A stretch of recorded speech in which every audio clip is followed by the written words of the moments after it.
बाबा वो तो गंगा है भाई। उनके यहाँ जो जाएगा उनका पाप धुल जाएगा, उनके यहाँ जो जाएगा वो विद्वान हो जाएगा, उनके यहाँ जो जाएगा उसका अपना एक विचारधारा और एक अधिकार हो जाएगा। आप जैसे ही वहां से आप जैसे ही निकलते हैं बीजेपी के सरोवर से तो आपके अंदर सारी खामियां आ जाती है एकदम। और जैसे उसमें जाते हैं तो सारी जितनी भी खूबियां हैं वो रातों रात आपके अंदर ट्रांसफॉर्मेशन हो जाती है। अच्छा, मतलब वो एकदम जेनेटिकल इंजीनियर हैं। अच्छा। वो बदल देते हैं आपके पूरे इंटरनल सिस्टम को। इंजीनियर तो आपके मंत्री हैं, वो उनके मंत्री थोड़े ना इंजीनियर। नहीं, हमारे तो इंजीनियर है। सोशल इंजीनियरिंग है बिल्कुल। और आज सोशल इंजीनियरिंग में देखिए ना, आज आप देखिए, आज इसी गांधी मैदान में शायद महिलाएं कभी इतनी दिखती ही नहीं होंगी। अच्छा, जितनी आज दिख रही हैं। मुख्यमंत्री नीतीश कुमार जी को उस जगह पे बैठाएंगे जहाँ पे आप ऐसा क्यों नहीं कर रही? नीतीश कुमार को इसी गांधी मैदान से ऐलान करवा दीजिए कि मुख्यमंत्री अब पद छोड़ रहे हैं और प्रधानमंत्री बनने के लिए अग्रसर हैं और उस तरीके से आगे बढ़िए। क्या हमारे माननीय आदरणीय प्रधानमंत्री जी नरेंद्र मोदी जी ने गुजरात के मैदान से ये ऐलान किया था कि मैं कुर्सी छोड़ रहा हूँ, मैं प्रधानमंत्री बनूंगा।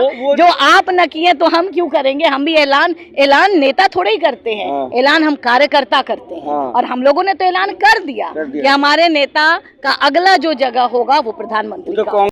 नमस्कार, आप देख रहे हैं प्रेस जागरण और मैं हूं कुंदन कुमार। आज गांधी मैदान में जदयू के द्वारा पोल खोल हल्ला बोल एक दिवसीय धरना दिया जा रहा है। और मैं बता दूं कि धरना जो है नगर निकाय जो चुनाव होने वाला था 10 अक्टूबर को, वो जो हाईकोर्ट का रोक लगा, उसी के विरोध में ये पोल खोल रहे हैं भाजपा की।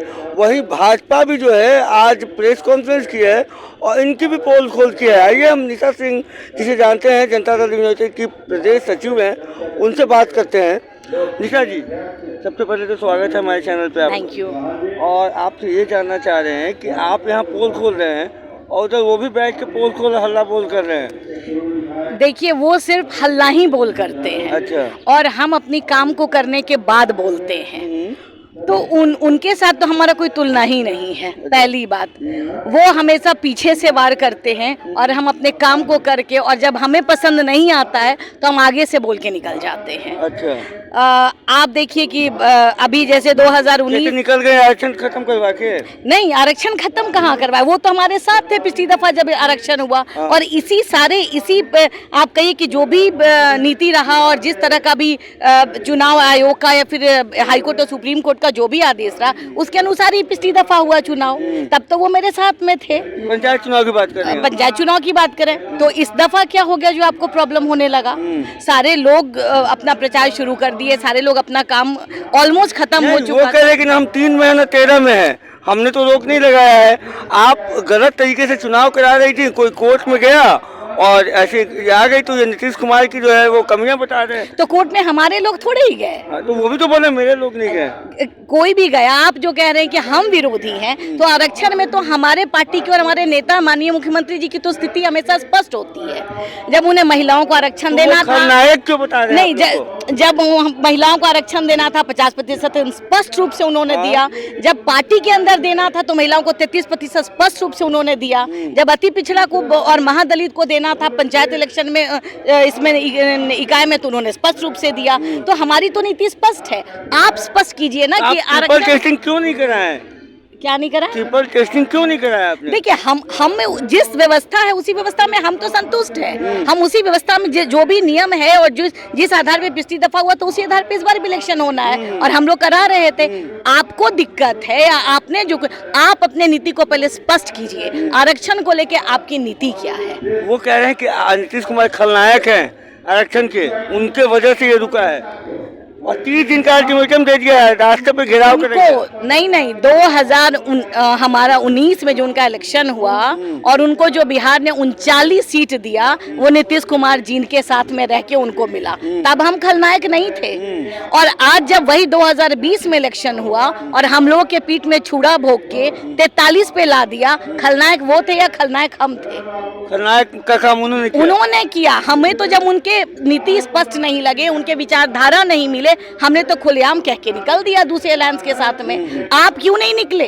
आपको निकल जाना चाहिए था। आपको कहना चाहिए था कि आपकी बहुत सारी बातें विचारधारा मेरे से नहीं मैच कर रही है। फिर आपने तो कभी ऐसा कंप्लेन किया नहीं। और जब आपको मेरा विरोधी करना था, हमारे पार्टी हमारे नेता का विरोधी करना था, तो 2019 में तो आपने 40 में 39 ले लिया। 2020 में भी अगर आपको प्रॉब्लम था तो आप पहले हट जाते ना, हमारे मुंह पे कह के हटते ना कि नीतीश कुमार जी खलनायक है, हमें पसंद नहीं है। आपने पीठ में छुरा क्यों मारा? वो रबर स्टैम्प भी कह रहे हैं कि रबर स्टैम्प है, तेजस्वी और लालू जो कहते हैं वो कर रहे हैं वो। तो आपने इस रबर स्टैम्प को क्यों समर्थन दिया? आपके इतने सारे मंत्री क्यों इतने दिन बोले कि जब तक गए राजद में तब से रबर स्टैम्प हो गया। मतलब अब वो तो गंगा है भाई। हाँ। उनके यहाँ जो जाएगा उनका पाप धुल जाएगा, उनके यहाँ जो जाएगा वो विद्वान हो जाएगा, उनके यहाँ जो जाएगा उसका अपना एक विचारधारा और एक अधिकार हो जाएगा।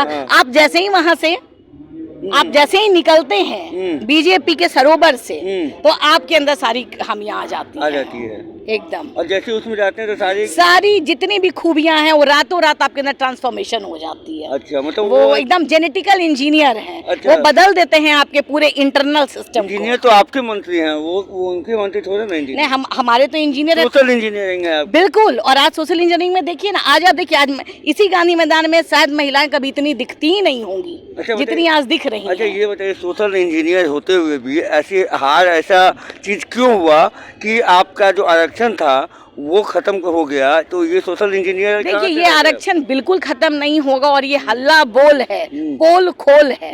और हम अगर लड़ रहे हैं तो तब तक लड़ते रहेंगे जब तक ये आरक्षण बहाल नहीं हो जाता। 30 दिन का अल्टीमेटम दिया है, सड़कों पे घेराव करेंगे जदयू नेता का अगर आपने चुनाव नहीं कराया तो। संजय जायसवाल जो प्रदेश अध्यक्ष है, उन्होंने कहा क्या करेंगे आप लोग अगर आपका घेराव करेंगे वो लोग? तो वो घेराव पहले करें, तो हम तो इंतजार में हैं कि आप अपने नीति, आप अपने पॉलिसी, आपका क्या इस पे कहना है, आप उसके साथ घेराव तो कीजिए। वो आ रहे हैं सड़कों पे 17 तारीख को, वो भी पूरे जिला में आपके पोल खोलने जा रहे हैं।